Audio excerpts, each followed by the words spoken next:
Well, greetings, everyone. We are so thrilled that you could join us again for this installment of Automation Hour.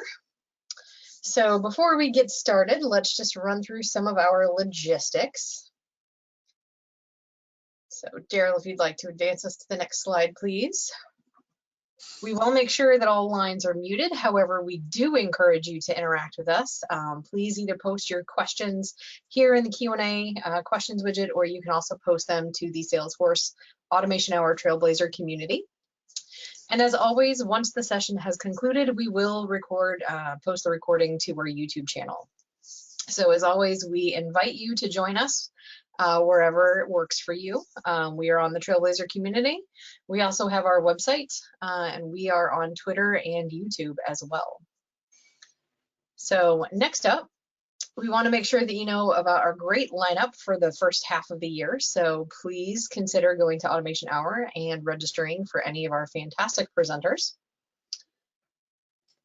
And next, we want to make sure we do say thank you to our sponsors. ActiveCampaign is our first sponsor. Without them, we could not bring this to the community at no cost, like we do just about every other week. So we want to make sure we say thank you to both ActiveCampaign and also to our next sponsor, Concrete.io, who has been with us since the beginning. So a huge shout out to the two of them. So as you all know, hopefully, the Automation Hour has been around for about 5 or 6 years now, thanks to the amazing co-founders seen here. Over the years, certainly, as we know, everything changes just a little bit, so there have been some updates. And now we have co-hosting it, Rakesh and myself. And of course, our amazing guest presenters. So with that, I am going to pass things over to today's guest presenter, from the beautiful sunny land of Australia, where it is super early on Saturday morning. Thank you for joining us, Daryl. Take it away. Thank you, Michelle. So in today's little episode, we're going to take a look at how we can build our own component within Flow to display something like what we've got on the right-hand side of this account page. So this is not a Lightning Web component, but actually a Flow component on an account page that shows us the top 5 opportunities for this account, filtered by open opportunities. It's a relatively simple flow, but it takes use of the component from Unofficial Flow for the data table, which allows us to display the data in a table like this. So the starting point is to head over to UnofficialSF.com. Now, as the name suggests, this is an unofficial source of Flow components. There's some famous names behind it, including Alex Edelston, who is one of the product directors for automation at Salesforce, and Narendra Singh is a frequent contributor, and also Eric Smith and many others. Eric is the one who created the Flow component that we're going to use for the data table. So we start at UnofficialSF.com. We go straight to the Flow component. And within this Flow menu, we've got a number of sections, but the component that we're looking for is a screen component. So we find it down here in the screen component section.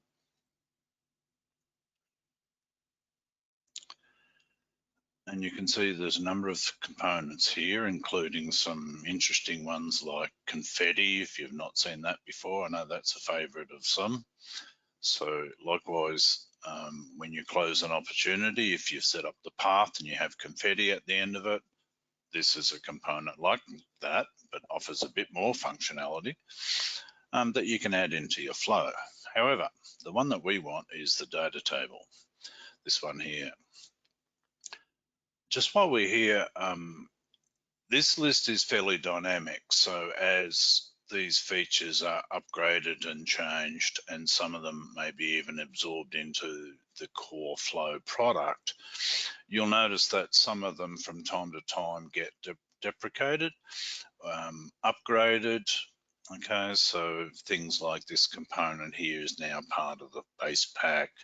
And if we scroll down towards the end, you'll see that some of the components become obsolete because they've been replaced by later versions. So just keep an eye out for that. But the one we're looking for is our data table. This one here.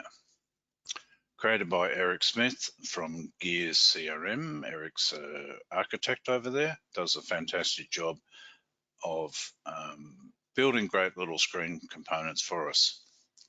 So the one that we want is the data table, but there are some prerequisites for it. So if we click on that link, it'll show us that there are some, in fact, we want to go right to the very end of the page. Installation. That's old versions, so I've gone too far. Now I've lost my spot. Let me start from the top again. Table of contents.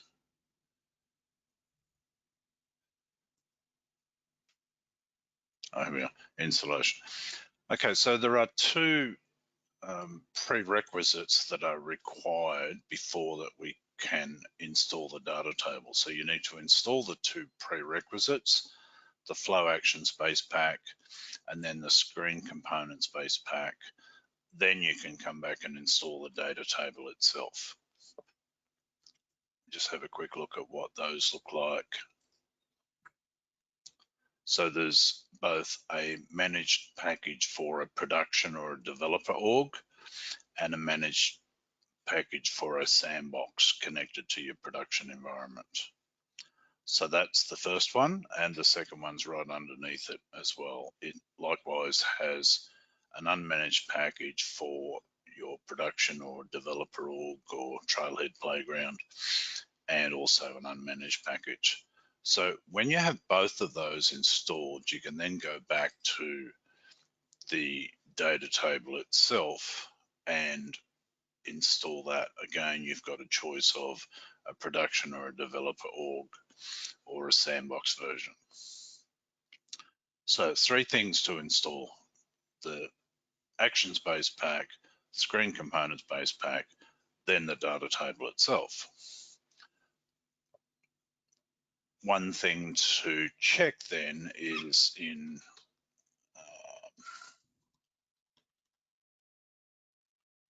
installed packages, after you think that you've done the installation, is just go back and just double check that you have the flow screen components installed and the flow action base package there somewhere as well.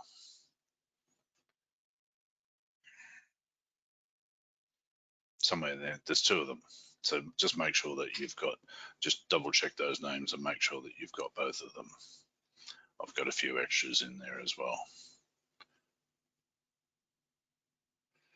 Okay, so once we've got that, we're going to go to flow and build out our new flow. Excuse me. Okay, so we can have a look at what the flow looks like when it's finished, and then we'll actually go through and build it. It's pretty simple. There's 3 components, 3 elements to it. We get some records, we sort those records, we display the records. Pretty straightforward, but let's do it from scratch. So we'll create a new screen flow.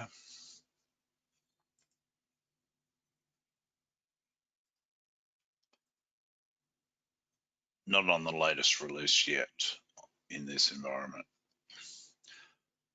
Okay, the first thing that we will want is a record ID so that we can pass across the account ID into our flow. So we'll create a new resource, a new variable. Remember, this is the one that has the critical name. It has the capital ID, capital I in record ID.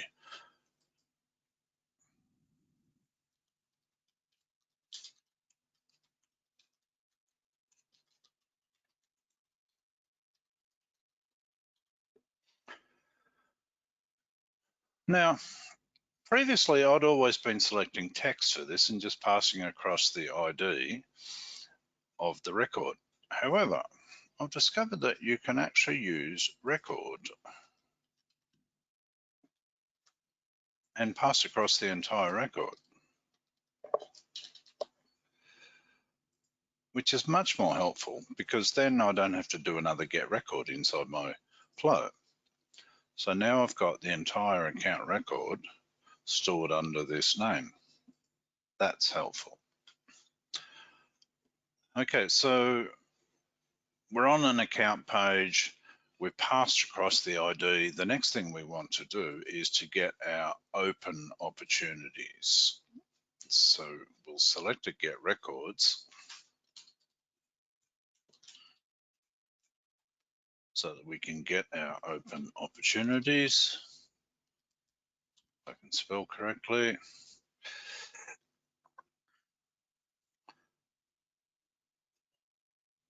Passing across our account ID of the opportunity from the, okay, now here's that record ID variable that we just created. So we've got access to all of the fields within that now, instead of just a single ID. But in this case, we just want the ID. The other thing that we'll filter here as well is we only want open ops. So we'll say if closed equals false. Okay, so only the open ones. We don't need to sort them. And we do want all records that we find for this account. So we're going to, so that will get us a list of all open opportunities. Now you'll notice back on that little widget that we displayed, we've only got 5 displayed. Okay, we could have a scrolling box or we could have a great big component, but the use case here is we only want 5. So what we can do here is we can use the collection sort. So there's a collection sort element. So we're going to sort our opportunity records.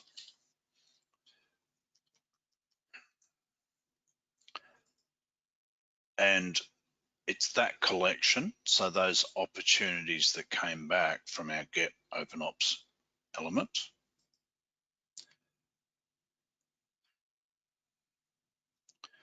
We'll sort them by create date. We could sort them by close date. We'll just do create date for now. And the nice thing that this also lets us do is set the maximum number of items. So after sorting, the collection keeps the first X number of items. Perfect. So that's like a SOCL limit statement. So sort all of those opportunities in that collection that we got back by created date and just keep 5 of them. Just keep the top 5. Exactly what we want. Okay, so we've got our records, we've sorted them, so we've only got 5 left. The only thing we've got left to do now is display them. So for that, we'll need a screen element.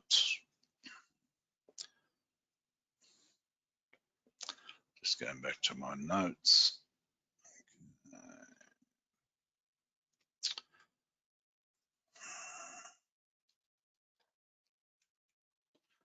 So we're going to display our opportunities. In this component, we don't need a header and a footer, okay, because we don't want the user to navigate forward, backwards, or anything. So we're actually going to turn those off. So we'll say no to showing the footer, the header, no to showing the footer. Okay, so we've got a fairly blank looking canvas at the moment.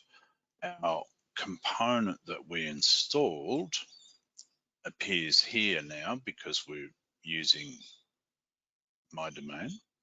So those custom components that we've installed will appear here. And the one that we want is our data table. So like every good element, the first thing is to give it a name. So we'll call that display opportunities. Select the, okay, no spaces allowed. We'll select our object, which is opportunity. And the records that, if the object that you want is not one of those in the standard list, you can click this button and it will show you more. The one that we want is the records that we want to display is the records from our get open opportunities. Okay, so this is what we want to display. And now we've got a whole heap of configuration options. We'll keep it pretty simple to start with. And we'll just say, okay, we've got something missing. Oh, we've already displayed that. Okay, we've already used that name. We've got one error. Oh, okay. So we've configured the object. We've told it which records to display. Now we need to go and configure the columns for that table. So back when we installed those prerequisites, these are some of those components in those prerequisites. So the picker that allows us to select the fields that we wish to display, for example, are part of those base packs. Okay, I'll just remind myself of what we've got on here. So we've got name, created amount, and close date. Okay, so we want the name of the opportunity.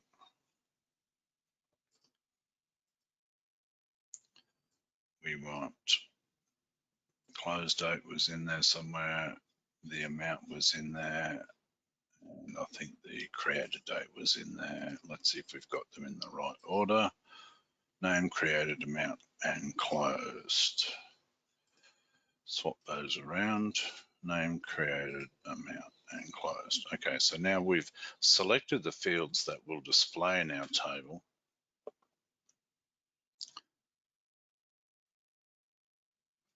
Oops, what happened there? Next. Okay, here we are.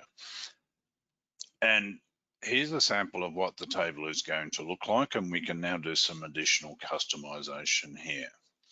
Things like you can change these labels. If you don't like what the label is, you can change that.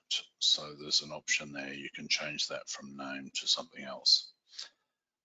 One that we will use here is wrap the text. So in case that name is a bit longer than what we want, we can wrap that so that it will appear on 2 lines if that's a bit short on space.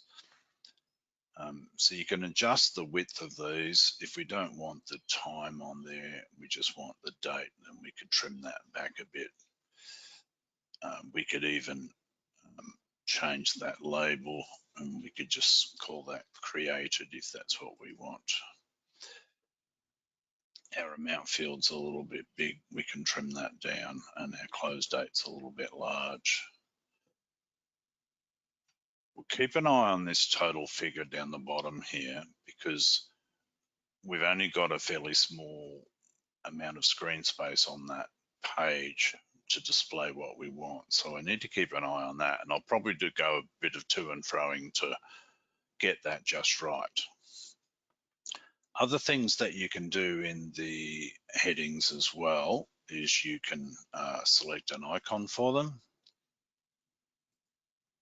So you could put, not sure if there's a cash or a money icon. Oh, here we go.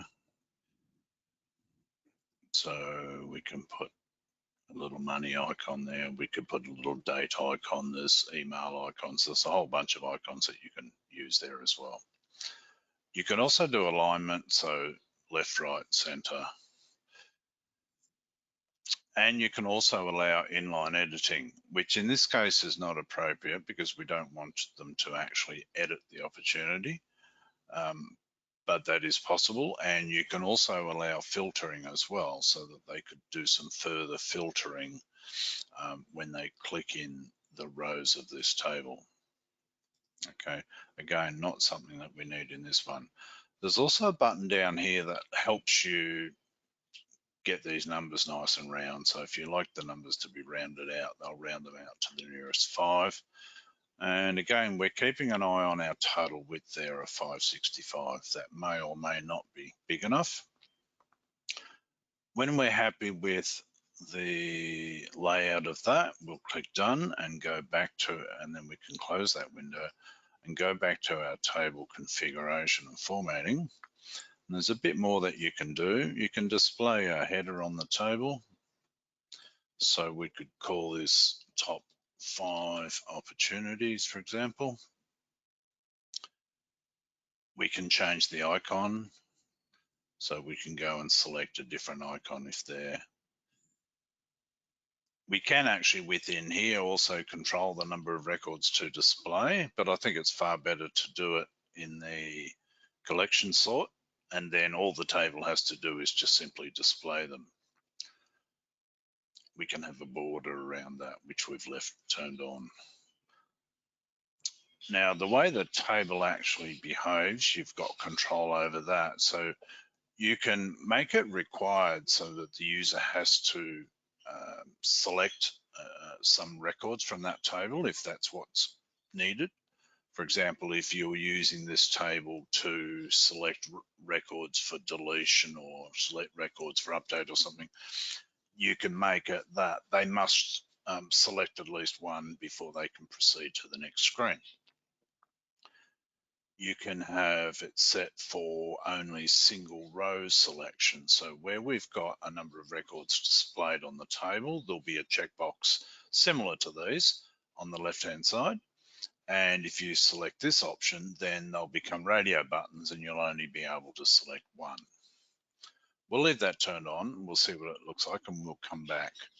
And you can also disallow that. So if you don't want them to select, which is in fact what we do want in this case, but we'll leave it for now and we'll come back. You can hide the headers if you want to as well. You can also show navigation links on name fields. So that's set by default. And it just means that within the table, so let's go back and look here. Within here, this name field is a clickable link and the user could open that in another tab and it will go off and open that opportunity for them. So if you don't want that, you can turn that off as well. That's probably about all that I would normally adjust there. Okay, and that's it. Let's have a look and see what it looks like.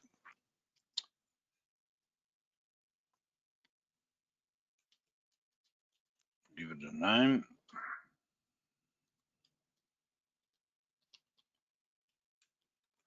Got one already, so I'll just add the AA for automation out to the end of this name so I know what it does, and we'll call it, we'll give it a description.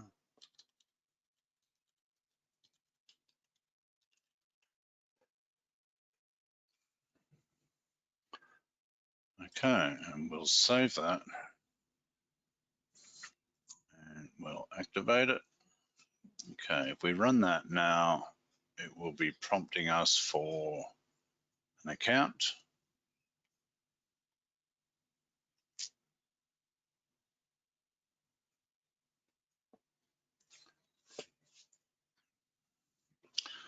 Okay, it didn't prompt us. We probably need to add it to the page, or we could run it in debug mode and it should prompt us for the record. Okay, yep, so now we need to find a record, so we'll find that.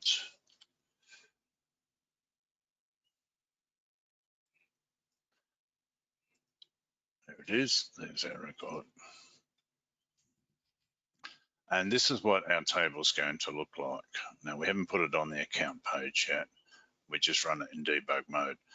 Now, a couple of things to notice. There's our icon that we set for the amount. You can see that the page width here is wrapping when it's too narrow. That was a setting that we did there, wrap text. We also changed the label on this one from created date to just created because we didn't necessarily want to display the time as well. We've got our heading up here for our table, our top 5 opportunities, and we've got that default icon that we selected. And we also have a border here around the table as well. Now, the other option that I was talking about was these checkboxes beside the record here. And for anybody else who doesn't know, that you can select one or multiple by selecting the first one, holding down Shift. I know at least one person on this call who didn't know that and was quite surprised. So something new there. Or you could do things like select the whole lot as well by clicking here. Now, for our table, we actually don't want them to select anything there. That wasn't the intention. It's just simply a display table. Okay, so let's go back and make a change to that. Edit that. Go down to our selections down here, our table behavior, and we'll disallow the row selection. So we won't let them actually select anything there. We save that.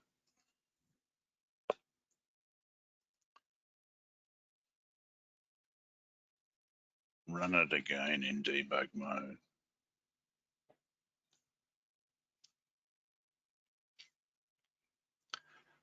Select our account.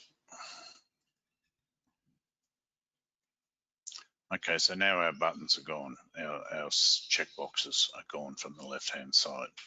Okay, so I'm pretty happy with that. I'm still not sure about the width, whether or not that will be right, but we can check that when we add it to our page. So pretty comfortable, that looks okay. I'll go back to my Sales Cloud environment, and there's a quick shortcut here to editing the Lightning record page. And I'm going to remove this component that I built previously, and we'll add the one that we've just made now.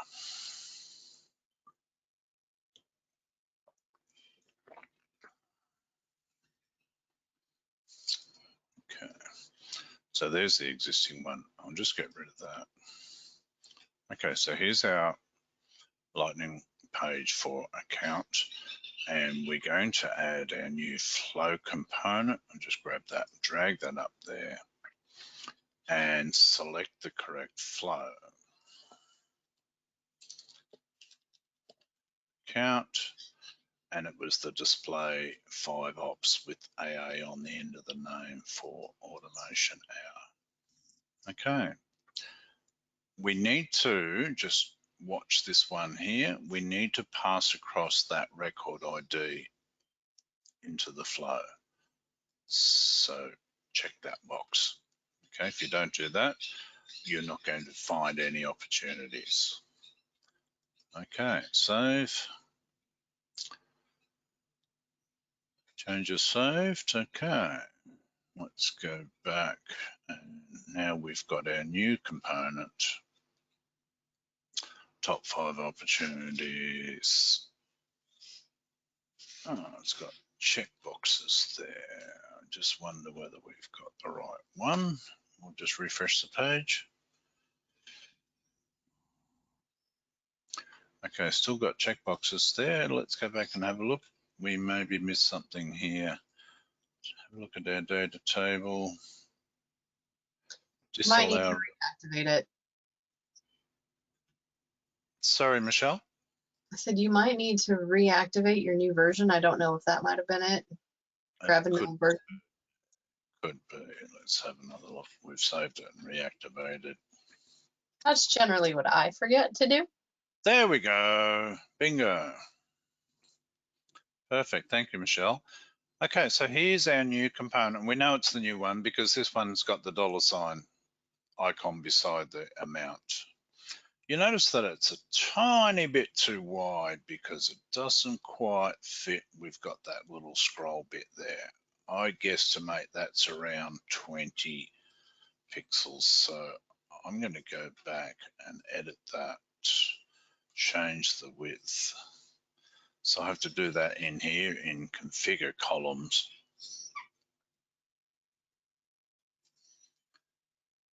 Go through the picker, and that's where I said keeping an eye on this number down here is critical. So you'll get to know for the particular page that you're putting it on what the optimum figure is there. So that's 565.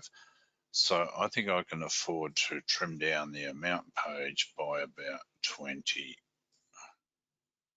And I can round that up to 545. There we go. We've knocked 20 off it.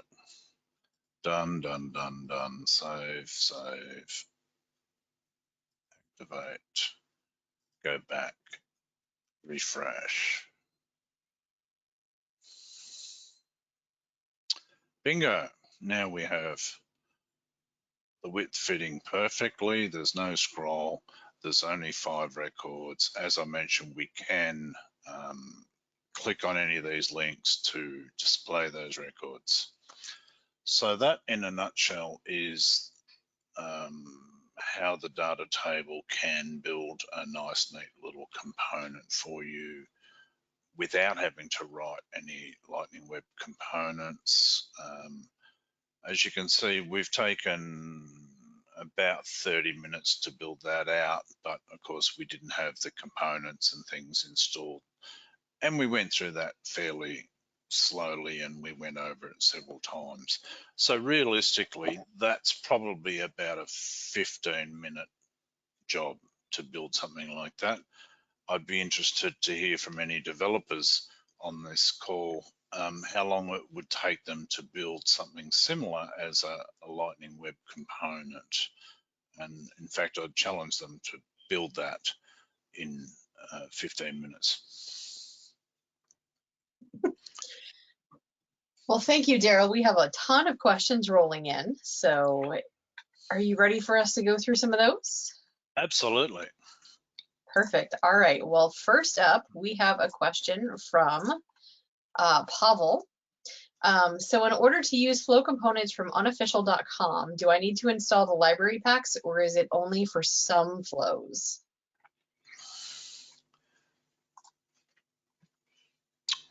It's only for those components where it specifies that you need them. So yeah, you don't always need them. Just this particular one uses those base packs. In fact, there's quite a few of them that do use those 2 component packs as well. So they would be helpful, but yeah, not required unless the package that you're installing says that you need it. Yeah. So I think by and large, a lot of them need it. So it's probably just best to go ahead and do it. Plus it gets you all the cool stuff inside those, but certainly there might be some different. So Maggie says, this is awesome. And there is so much flexibility in the styling that is super great. She would like to know, how often does that component refresh and can you add a refresh action?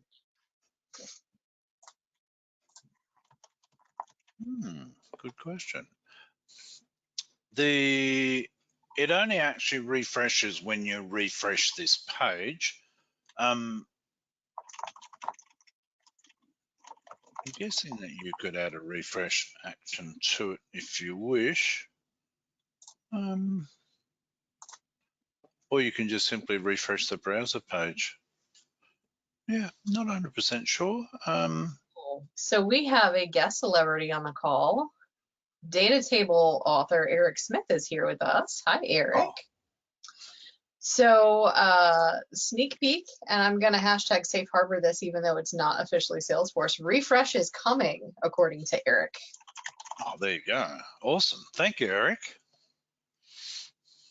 All right, so next question up is from Pavel again. What is the limit for the number of records to be displayed in that component? Well, since we've got Eric, that's a very good question, because other places where I've used the data table, I've not actually hit any sort of limit that for me made it unusable. But I have got to the stage where there's been like 100 records or more displayed, and I thought, I wonder how many it goes to. And is there some pagination feature that Eric's building that we can use to control that? So maybe we throw that one back to Eric. All right, well, Eric says there is a hard limit of 1,000 records. Okay. So, and Eric, I'm going to ask a follow-up to see if that hard limit is in the code and could be changed, or is it a hard limit of 1,000? And it'd be nice if there was some pagination sort of function, so that if we displayed the first, 200, then there was a next page feature or something like that. But I tend to kind of like limit what's been displayed anyway. Certainly that component, it's not an issue there, because we only really want to take up a small amount of space and just display 5. Because of course we could go to related records and look at all opportunities in a list view. The idea here is just a quick snapshot of, what's the current top 5 that we should be keeping our eye on for these opportunities. Perfect. So pagination is not in yet, and you can change that hard limit in the code if you are comfortable doing so. So a couple more updates from Eric there. Next question coming in from Irina. How does this look in case there are no opportunities for that account record? Oh, good question. Let's go find one. Let's just randomly grab one. There you go, empty table. That's how it looks.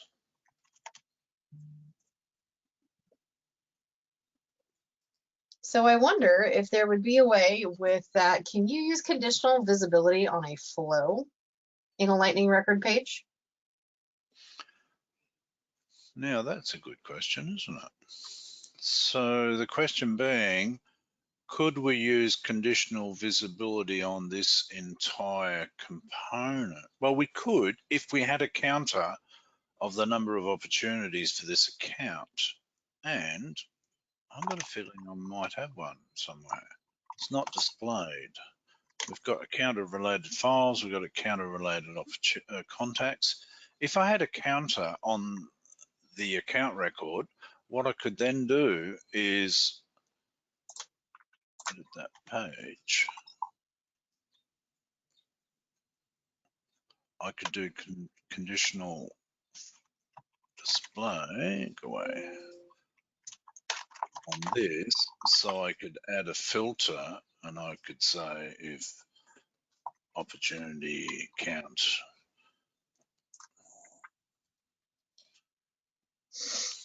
Yeah, so I don't have that one, but I've got count. I've got a count of contacts. Let's see if we can, let's say if it's less than or equal to 0, then we won't display it.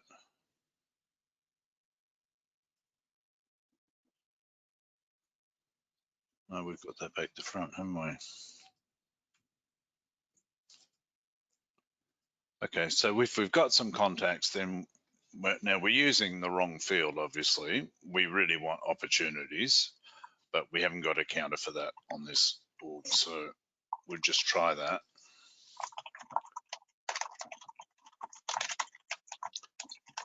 Okay, so we'll go back to our record. So our component should now only display when there are contacts for this record. Let's just make sure that we've got contacts. No, we don't have any. Anyway, all right, let's not try and get too invested in that. But the answer is yes. we would need a counter on the account record, and I think I've got my logic on that one back to front perhaps, but we would need a counter to indicate how many opportunities there were, and if there were none, then we would simply not display that component.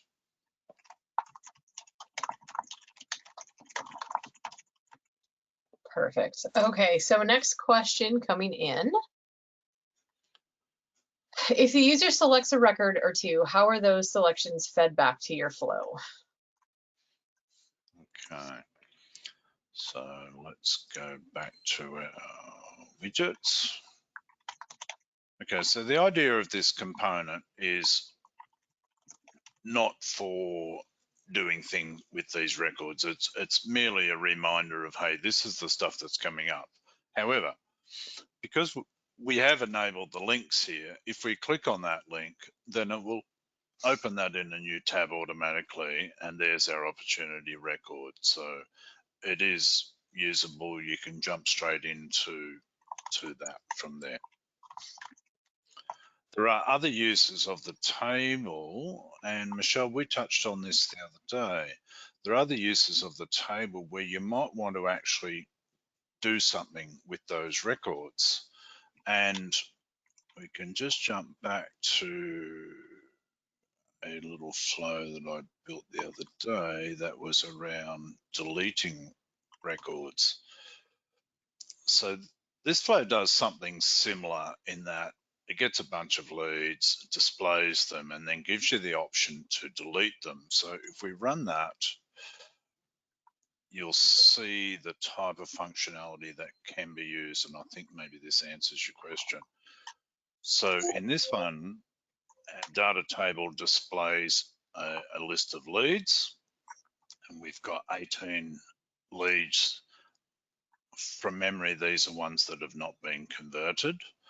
So if we wanted to delete, let's say test lead 8976, or just for Michelle's benefit, what we could do is we could go test lead 2, hold down shift and select the last one.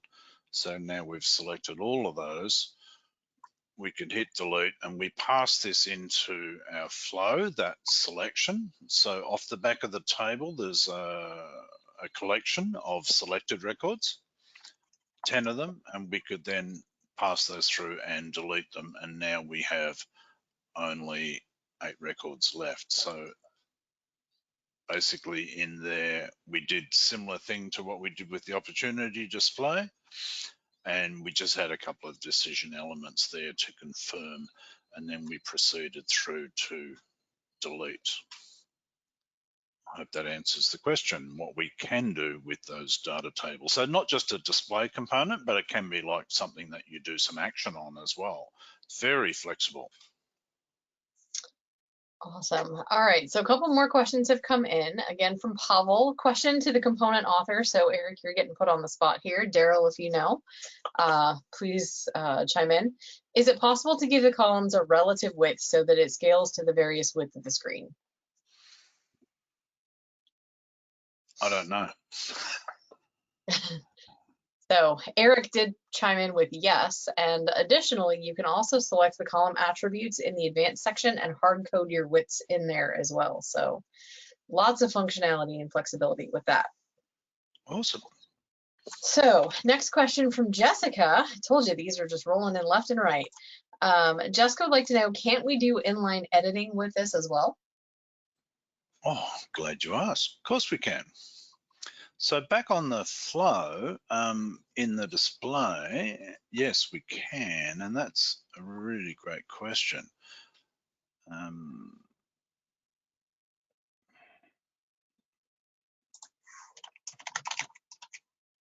just gotta remember where it is. Oh, it's in the configure. So after we've picked our columns, we can, now of course, you're going to be limited where you can do this, but allow edit is an option here as well. So we've allowed editing on that opportunity name there.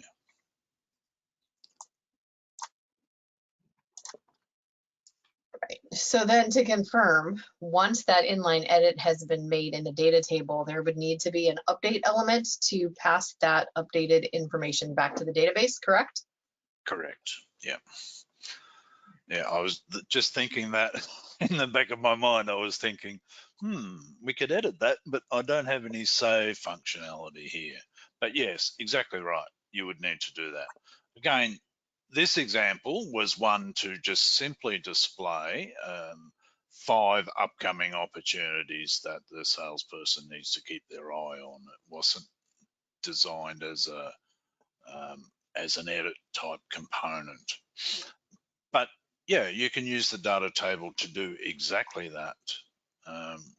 So we've seen the other one there where I showed where you can use the selection to be able to go off and delete leads. You can also use it to be able to do inline editing of fields within those records displayed in your table as well.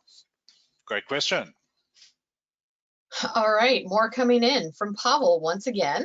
The delete buttons come from Unofficial as well, doesn't it? Ah, yes. Good question. Gee, people are on the ball today. So, delete button on this one. Yes. Let me go back. Okay, so that's another one of the components, and that's in that action pack, one of those display packages. I've used the flow button bar here. So down here is flow button bar, one of the custom components. So it's part of one of those action packs, those base packs. And what you can do there, or what I've done, is I've turned off the normal navigation. So if I go back right up to the top of the page here, you see that I've disabled the header and footer in this one. And instead I've used my own little button bar. So I've configured 2 buttons, a delete button and a finish button. And you can see on the delete, I've put the little icon, and you can configure where they live, left, right, center. And then later in the flow, I've added a decision to ask, okay, from that action, what did you select? If you've selected delete, then let's go down the left-hand side and process that. We'll first check and make sure that there were actually some records to delete, and then we'll display a confirmation message. And again, we use the same button as again, but this time we used delete, yeah, but we also had a cancel, and we just put a different icon on that one as well. And then finally, we proceed down the route of deleting the leads. So yes, another great little component. Awesome. So Chris has asked, is there a way to select random records up to the limit? Random records? So Chris, maybe you can give us more of a use case, and maybe we can see that way if we might have an idea for that one. In the meantime, Bruce would like to know, is it possible to load a CSV file into a data table?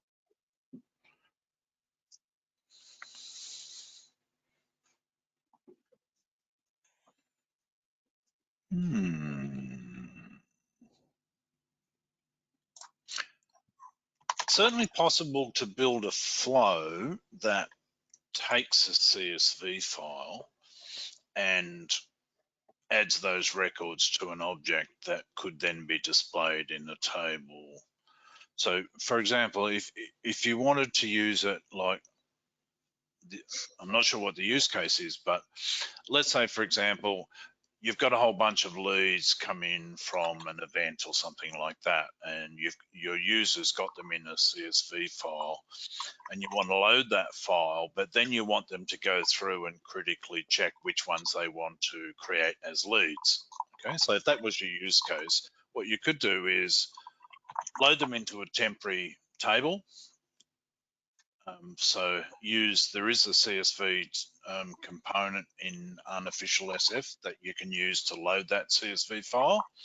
So you could load that file in, put it into a temporary table, use that temporary table in your data table to display them on the screen, and then you could have the user go through and pick and go, okay, which ones do you really want? Pick, pick, pick, pick, pick, and then go off and create leads from those. So that's kind of the way that I would approach that.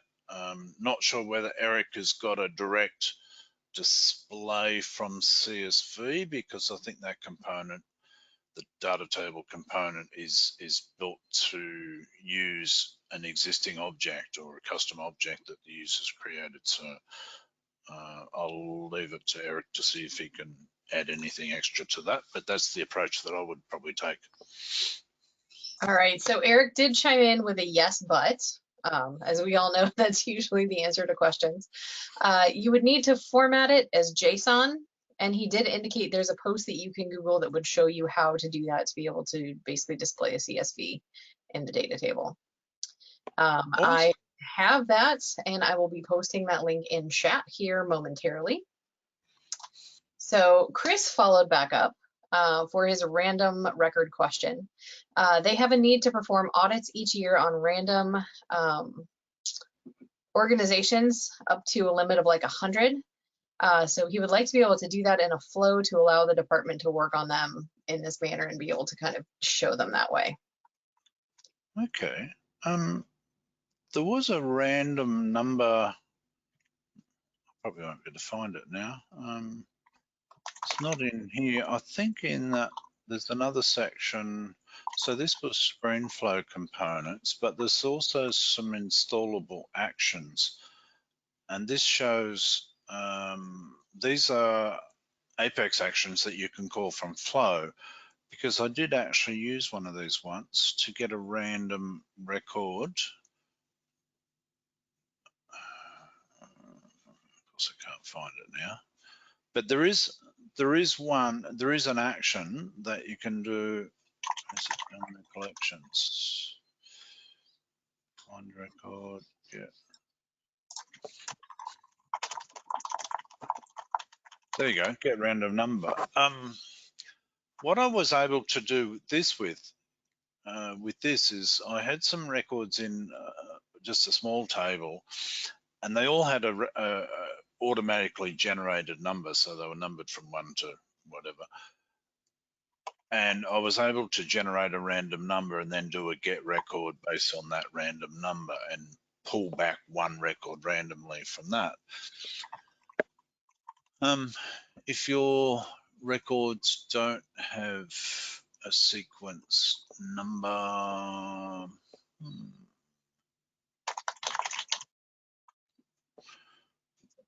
just trying to think of how could we sort all of those opportunities. So I think what the question is asking is, how could we randomly grab one of those opportunities and we want to do an audit on it?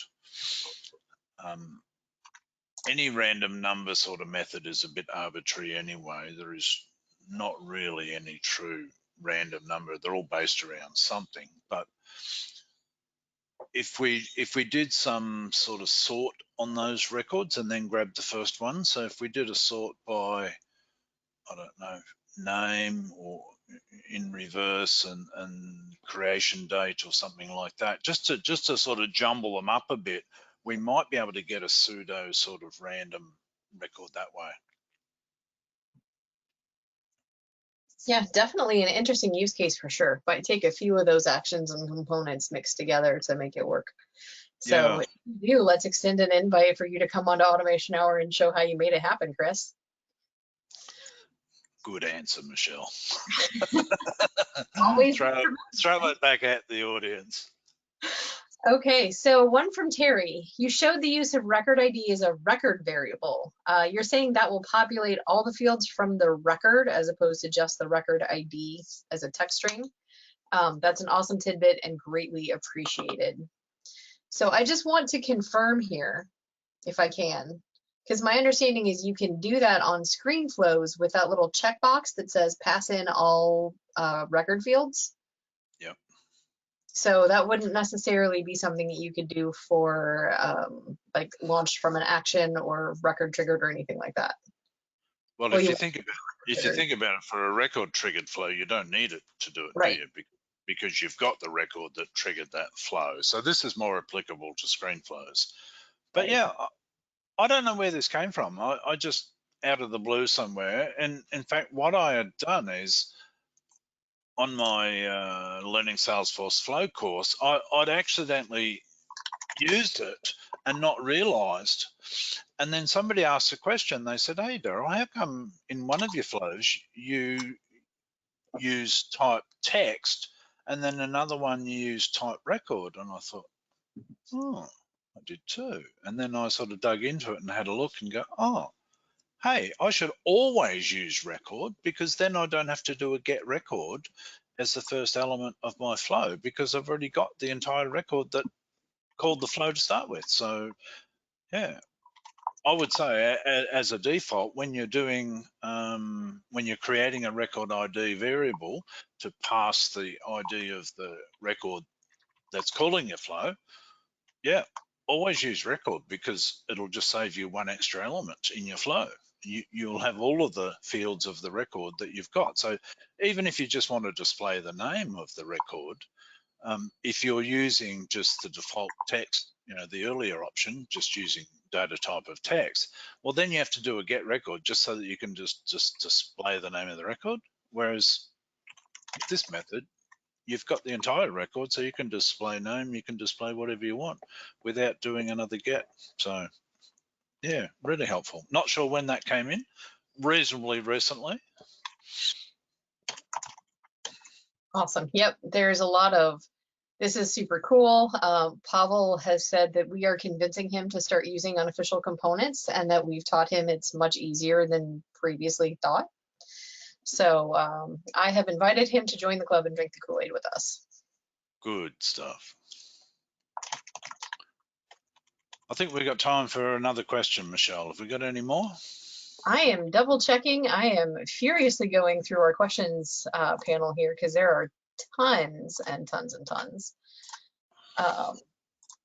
Okay, so I will also double check the Trailblazer community just to make sure. So while you're doing that, anybody who's just starting off on Flow, can I do a little plug for my own course, Michelle? Well, I don't see why not. So if you're learning Flow and you haven't got to the level of being able to build these things comfortably on your own, then I've got the perfect course for you called Learning Salesforce Flow, and you can find that at certifycrm.com. Back to you, Michelle. More questions. Love how we did that. So one question back to the very beginning in installing those initial packs. Are those base packs managed packages, meaning we automatically get all the updates? And I think I can safely say that one is and one is not, because I just installed them in an org this morning. I think you're right. I think you're right.